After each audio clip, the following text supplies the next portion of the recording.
So the Prophet ﷺ was happy that this hadith of Tamim coincided with whatever he used to tell them about Mecca and Medina and the Antichrist. The Prophet ﷺ also was happy whenever something good happened to any of his companions.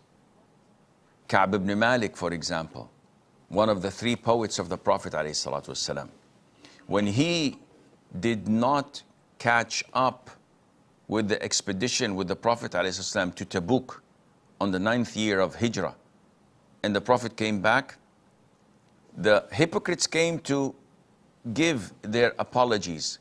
Oh, we could not come and catch up with you because this, because of that. And the Prophet would accept their apologies. Ka'b ibn Malik and two other men from the companions said, O Prophet of Allah, we will not lie. We had no excuse. So the Prophet ordered the companions not to speak to them. For 50 days, they were boycotted by the whole of Medina. Nobody would communicate with them or say salam or talk with them until Allah revealed His acceptance of their repentance. So when this happened, the Prophet ﷺ called Ka'b, and Ka'b came, and the Prophet's face was lit with joy and happiness, and he says, have the glad tiding, O Ka'b, with the best day since your mother gave birth to you. Today, when Allah has repented upon you. And he said, is this from you or from Allah? He said, this is from Allah. The Prophet was happy for Ka'b.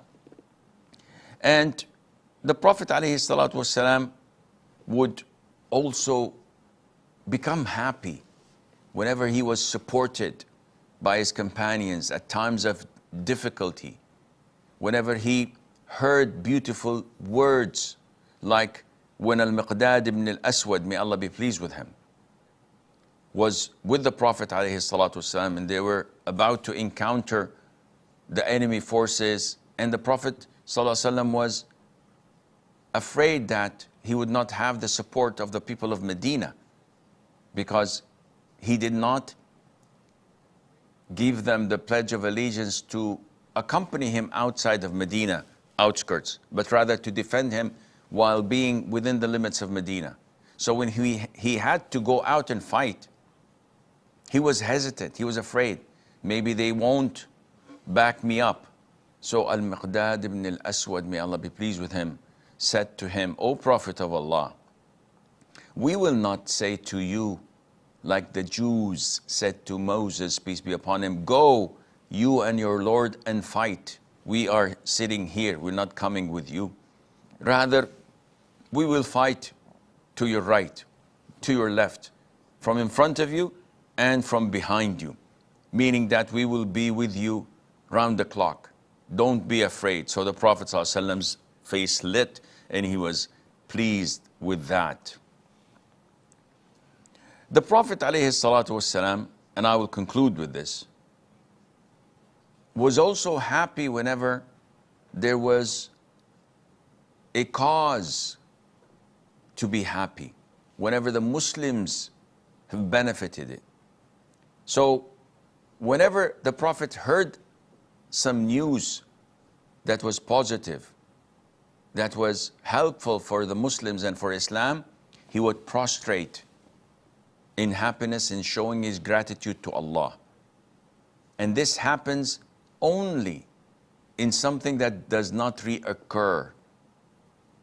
Unlike what many ignorant among the Muslims do nowadays, after Fajr prayer, all of a sudden after their adhkar, they just go and prostrate. Akhi, what are you doing? Come.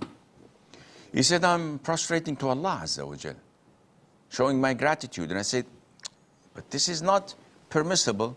He said, Subhanallah, the Prophet used to offer this sujood al-shukr. And I said, yes, but all scholars say that he used to do this when something that does not reoccur happens, such as the conquest of a country that was in war against Islam and the Muslims, or the saving of a Muslim prisoner and the release, or something that happens once every blue moon. Because if we were to be grateful to Allah and show our gratitude with this sujood for His blessings and favors, we would not stop prostrating. He gave us the sight, He gave us the hearing, He gave us the health, He gave us the wealth, He gave us the shelter, so many things. So we will keep on prostrating till the day of judgment. This is not the way of the Prophet ﷺ. So what you're doing is an innovation. Don't do this. When you receive your paycheck at the end of the month, don't prostrate for gratitude, because this is coming every month. But if your father goes into ICU and he undergoes a surgery, a major surgery, a life-threatening surgery, and he makes it, yes, you can make this sujood, because this is once every blue moon. And the Prophet ﷺ would also be happy and show his jubilation when the Muslims come and give for charity, as in the case when few nomads came into the masjid with torn clothes and signs of poverty over them, and the Prophet was angered by that, and you can see it in his face. So he started encouraging the Muslims on the pulpit to give and shelter themselves from hellfire, even by half a date. And he recited the verses that would encourage this. Nobody moved. Everybody was sitting, until one man came with a big bag of food and clothes that barely he could carry. And he placed it in front of the Prophet ﷺ as charity. The moment the companions saw this, they immediately ran to their homes and brought all what they can, until they made a big pile of food and clothes and things that they would benefit from.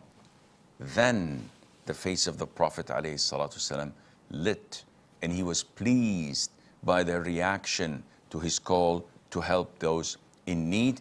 This is how we should react. This is when we should be happy, not for worldly things, not for seeing sins. When we hear of people coming to Islam, even if they were enemies of Islam, we're happy.